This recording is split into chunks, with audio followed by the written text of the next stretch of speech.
Servis motor di bengkel resmi mahal, di bengkel umum juga mahal. Terus kalau rusak harus dibawa kemana, bos? Oke, saya akan bahas itu. Tapi sebelumnya saksikan dulu yang satu ini.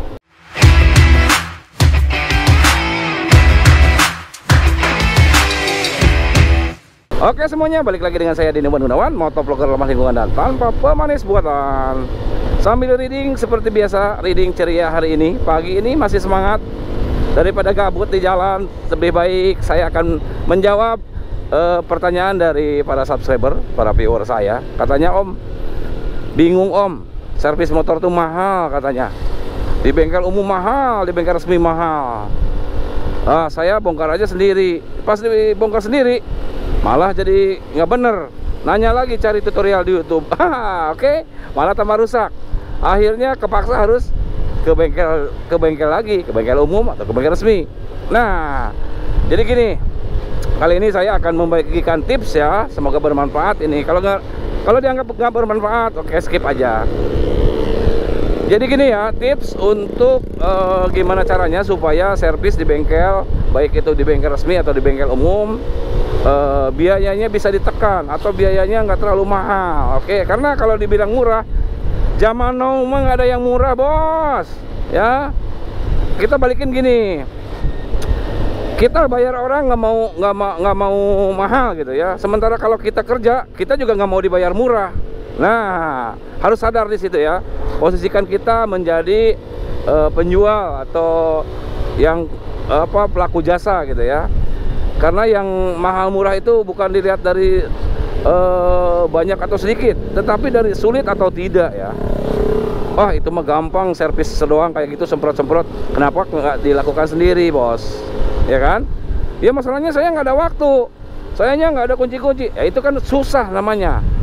Jadi yang dibilang mudah itu tidak melulu masalah bongkarnya ya. Oke, balik lagi ke topik ya.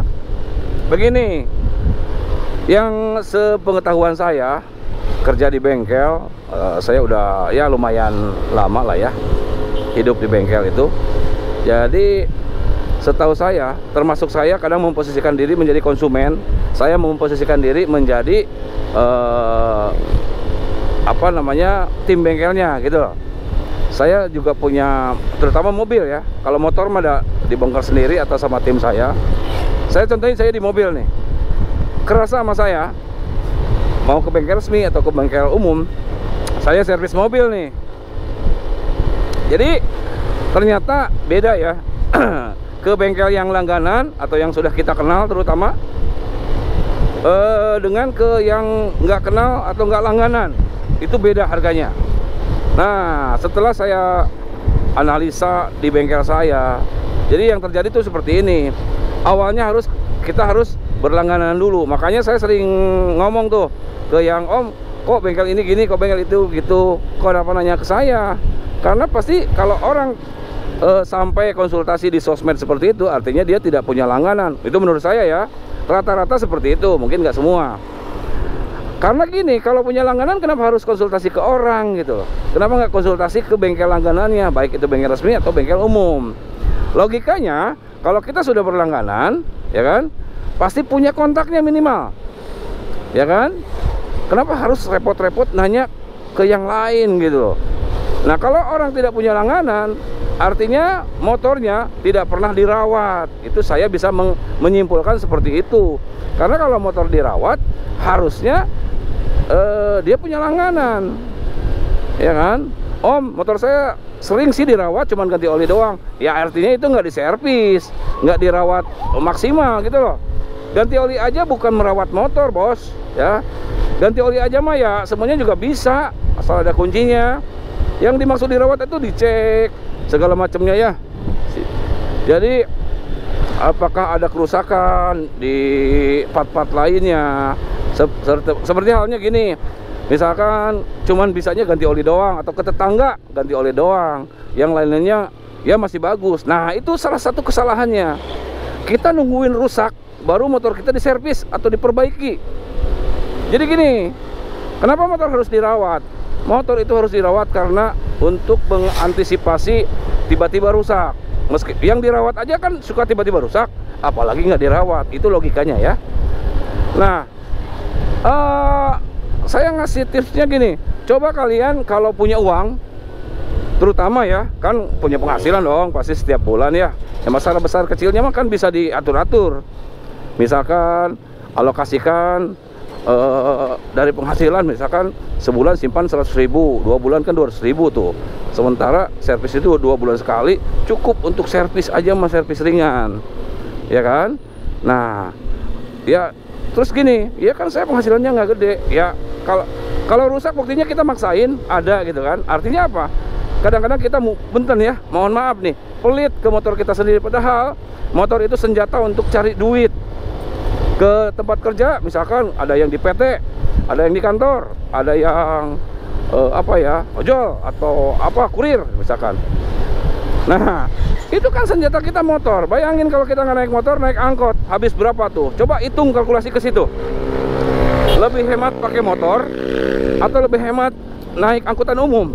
Nah, coba bayangkan seperti itu. Artinya mengeluarkan uang 2 bulan sekali minimal 200.000, itu menurut saya sangat kecil, ya kan? Dibanding sekarang harus kemana-mana. Bayangin kalau kurir nggak pakai motor pribadi, waduh, atau misalkan ojol, atau misalkan ke kantor atau ke pabrik, misalkan ke PT, itu habisnya lebih gede malahan gitu loh. Nah, coba kalian kalkulasikan ke situ. Artinya merawat motor 2 bulan sekali 200.000, menurut saya nggak mahal. Di sini bukan masalah punya banyak uang atau enggak.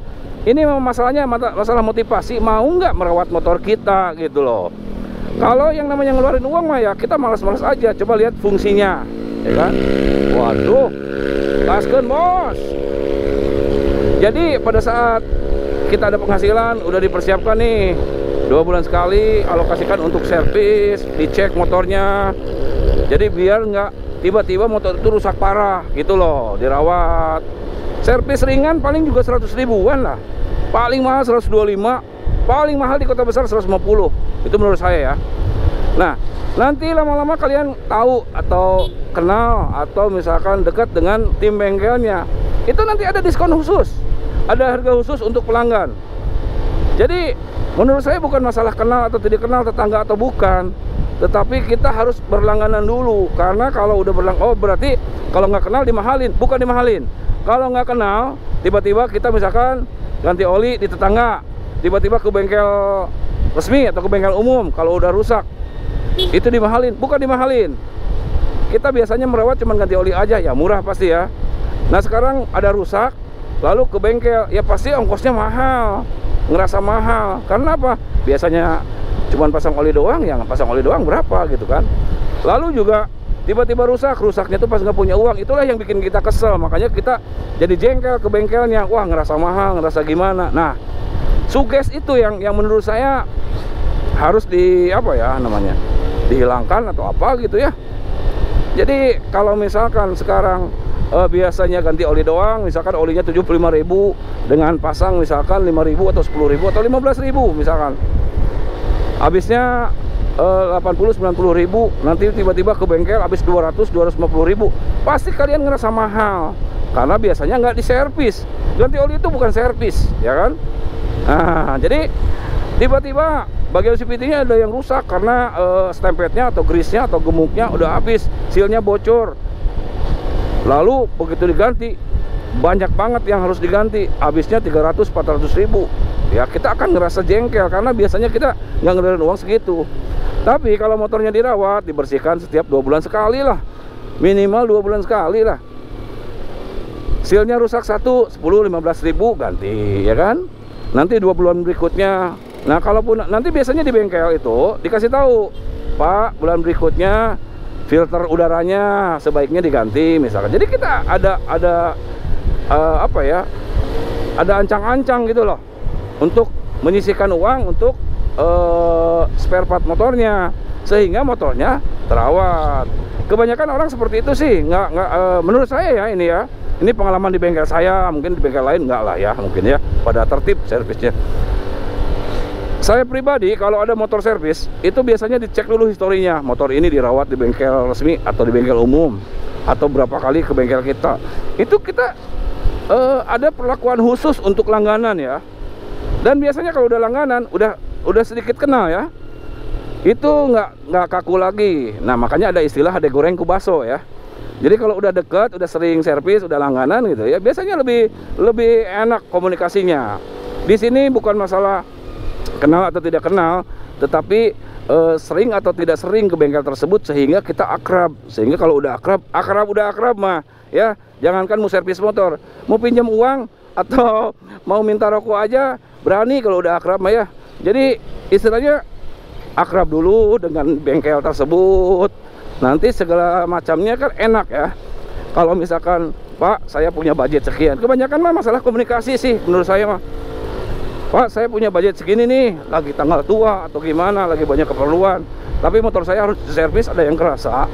Tolong dikalkulasi, diestimasi, kalau bisa budgetnya ditekan dulu karena lagi minim misalkan.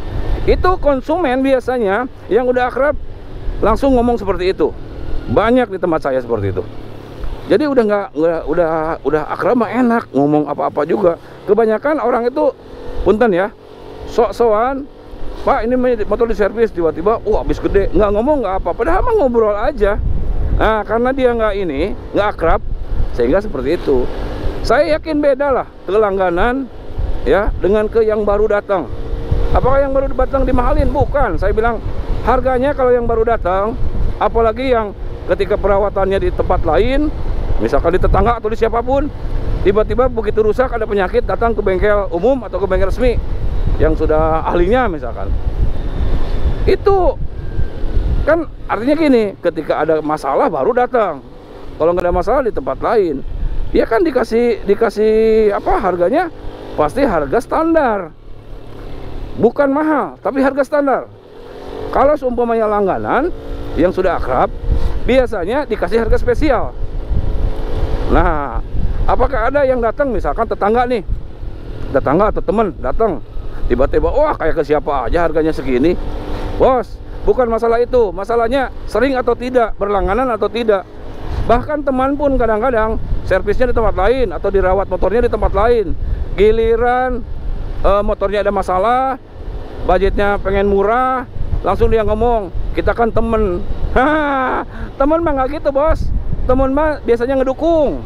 Temen buka bengkel, ya kita bukan ngasih uang, tetapi ngasih kerjaan. Jadi kalau ada apa-apa enak komunikasinya. Banyak sekali yang konsultasi dengan saya juga, Om, motor saya begini, motor NMAX saya begini, begitu. Spare part ini berapa harganya? Ada servis di tempat lain, nggak masalah sih, saya nanyain, saya jawab. Saya bilang gini, motor itu ada masalah terus. Kalau konsul doang mah ke saya juga bingung, nggak beres-beres. Coba minta motornya diginiin, gituin. Tetap Om seperti ini, seperti itu. Lagian kamunya juga kenapa percaya ke orang itu? Ari nanya ke saya, kan seperti itu logikanya. Tiba-tiba motor itu nggak beres-beres di tempat lain, datanglah ke bengkel saya. Setelah di bengkel saya, Om, jangan terlalu mahal tuh harganya, kan kenal. Kalau dia ngehargain saya, kalau dia nganggap teman saya, harusnya merawat motornya di tempat saya. Oh, jauh Om. Nah, ini cerita di tempat saya ya. Jauh, ke si Om teh cenah. Nyervisnya jauh, saya dari sini ini ke sini. Gini. Kenapa pas rusak dia maksain ke tempat saya?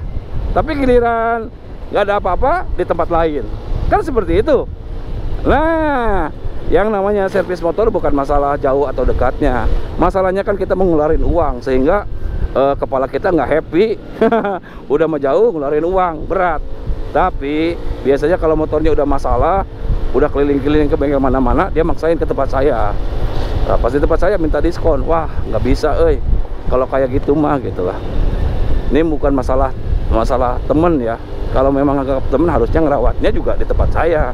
Kalau ada apa-apa, enak ngobrol dengan saya. Di tempat saya servis motor bukan sampai selesai, tapi sampai puas, bos. Oke? Cari bengkel yang servis motor bukan cuma sampai selesai, tapi sampai puas. Hai, itu dia ya. Jadi kuncinya adalah kita punya langganan, punya motor, punya langganan, pasti punya kontaknya. Kalau ada apa-apa bisa ngobrol. Kecuali gini, biasanya bengkel yang baik, bengkel yang bagus, kalau dia ternyata ada masalah lalu dia tidak bisa selesaikan, dia nyarankan coba bawa ke bengkel anu. Karena bengkel-bengkel tersebut, bengkel umum atau bengkel resmi, dia punya guru-guru apa ya istilahnya ya, referensi bengkel yang bisa nanganin masalah yang tidak bisa dia tanganin gitu loh. Nah jadi kalau misalkan kitanya tiba-tiba datang ke bengkel tersebut, nggak kenal, nggak berlangganan atau gimana, saya yakin dikasih harganya harga standar, bukan dimahalin, bukan ya, bukan dimahalin, tapi harga standar. Apakah ada yang dimahalin? Mungkin ada ya, tapi nggak semua lah.